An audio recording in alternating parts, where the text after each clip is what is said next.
Ya terus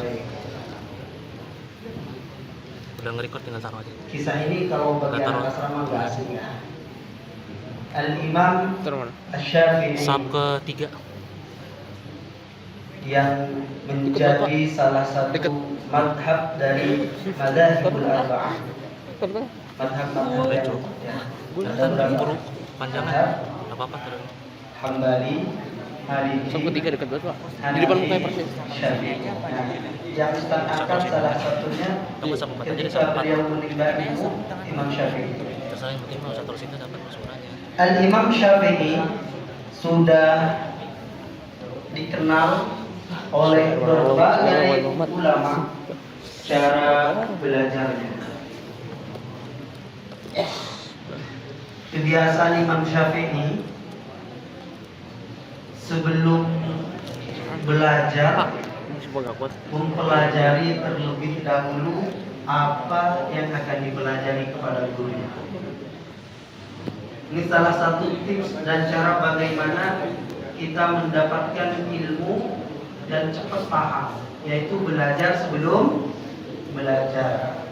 Sebelum belajar kepada guru, kita belajar terlebih dahulu. Nah, Imam Syafi'i mempunyai kebiasaan ketika baca buku, saking kuat hafalannya, satu kali baca satu halaman kemudian dia tutup dengan tangannya.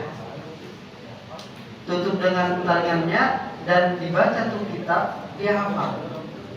Cuma dibaca sekali langsung hafal. Suatu hari Imam Syafi'i berangkat tuh belajar. Di tengah jalan, di depannya ada perempuan. Ketika jalan, Imam Syafi'i tanpa sengaja melihat tumit kakinya. Sesampai di majelis ilmu, apa yang terjadi? Beliau melakukan, sebelum belajar tuh, beliau membaca kitabnya.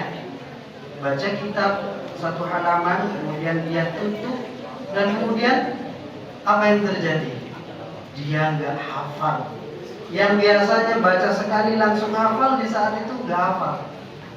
Kemudian beliau mengadu kepada gurunya. Nama gurunya Imam Waqi. Maka beliau membuat satu syair.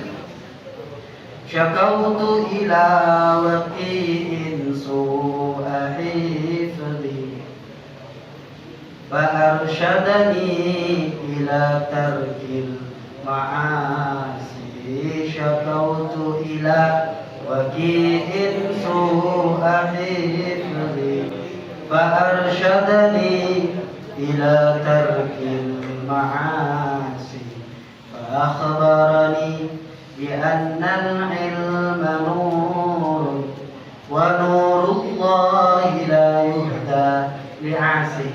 Beliau Imam Syafi'i mengadu kepada gurunya. Syakautu ila waqi'in su'a hifzi. Aku mengadu kepada guruku Imam Waqi tentang jeleknya hafalanku.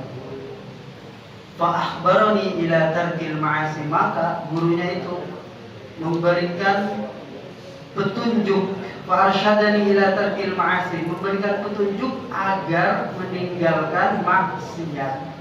Maksiatnya apa tadi? Melihat tumit tok tanpa sengaja itu. Kenapa? Kata gurunya, fa akhbarani, maka gurunya tuh mengabarkan, fa akhbarani, maka beliau mengabarkan kepadaku, fa innal ilma nurun, bahwa sesungguhnya ilmu adalah cahaya.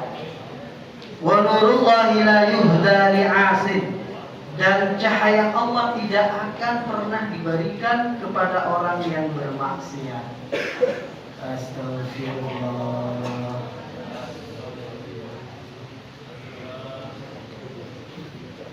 Bisa diambil manfaatnya. Maka berhubungan dengan kisah itu, tema yang akan diangkat oleh Ustaz adalah bagaimana hafalan kita kuat, bagaimana cepat paham terhadap apa yang dijelaskan oleh guru. Dan satu lagi ditambah dengan tema bagaimana santri menjadi santri yang wara. berhati-hati terhadap sesuatu yang tidak mendukung terhadap lancarnya atau proses belajar. Baik. Sebagaimana kajian-kajian sebelumnya, sering saya menggunakan kitab Ta'lim Muta'allim.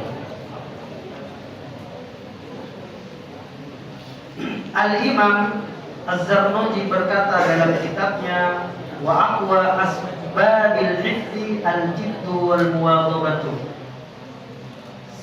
Paling kuatnya hafalan, paling kuat sebab-sebab hafalan adalah ada dua, al-jiddu wal muwadhabatu, yaitu semangat dan tekun. Itu kunci itu.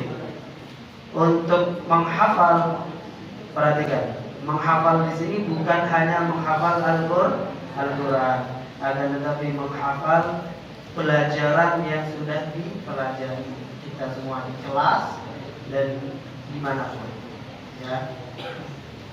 Artinya di pikiran kita itu ilmunya sudah ada, bahkan sampai ke hati. Keluar dari kelas tidak hilang. Itu namanya hafalannya kuat. Atau ketika melihat kata-kata sekilas langsung hafal, langsung punya ilmu. Ustadz jelasin, guru ngejelasin, langsung paham. Itu namanya hafal. Kekuatan hafalnya sangat luar biasa. Maka paling kuat, faktor yang paling menguatkan hafalan adalah ada dua. Yang pertama semangat dan tekun. Baik. Yang selanjutnya adalah wa taqlilul ghadari wa salatul laili wa qira'atul Qur'an min asbabil hifdz. Mempersedikit makan malam, kemudian melaksanakan sholat malam hari, sholat tahajud, sholat witir, dan membaca Al-Quran adalah juga yang menyebabkan kuatnya hafalan kita. Ditambah tiga lagi apa? Mempersedikit makan malam, kemudian sholat malam, sholat tahajud, bangun sholat witir. Kemudian membaca Al-Quran. Kenapa membaca Al-Quran juga menjadi faktor menambahnya hafalan kita atau menguatkan hafalan kita? Karena Rasulullah SAW bersabda, qira'atul Qur'ani nadhrul hafdhul. Membaca Al-Quran dengan melihat adalah lebih utama daripada tidak melihat. Bahkan ada sebuah kisah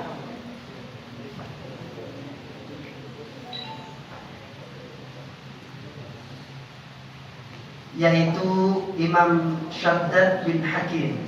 Imam siapa? Shaddad bin Hakim. Pada suatu hari bermimpi bertemu dengan saudaranya yang sudah meninggal. Apa mimpinya? Beliau bermimpi ketemu dan bertanya, amalan apa yang kira-kira bermanfaat setelah kematianmu, wahai saudaraku? Apa jawabannya? Qira'atul Qur'ani nadhran, yaitu membaca Al-Quran dengan melihat. Itu yang sangat bermanfaat di kehidupan setelah kematian, di akhirat. Gitu. Kenapa demikian? Sebagaimana kita ketahui, membaca Al-Quran satu huruf berapa kata Nabi? Berapa kebaikan? 10 kebaikan.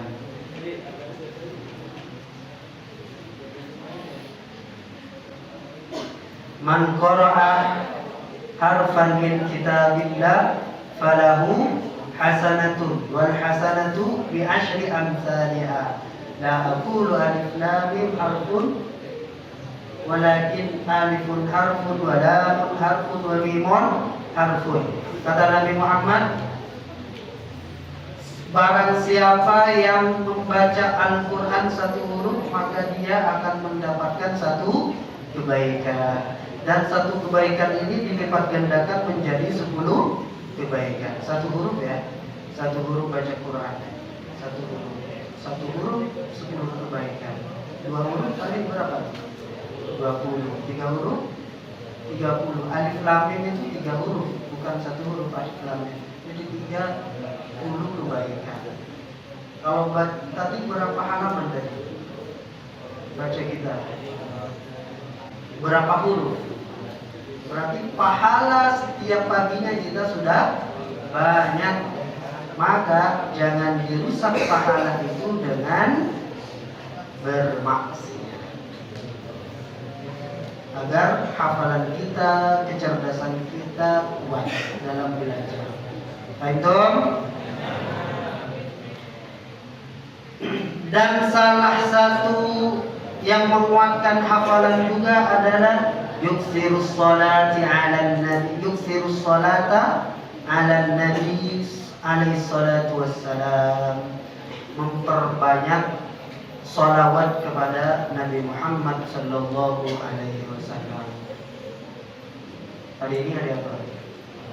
Jumat. Terutama hari Jumat. Keutamaan baca salawat di hari Jumat itu dikali 4 menjadi 10. 1 banding 10. Kalau di hari-hari biasa selain saya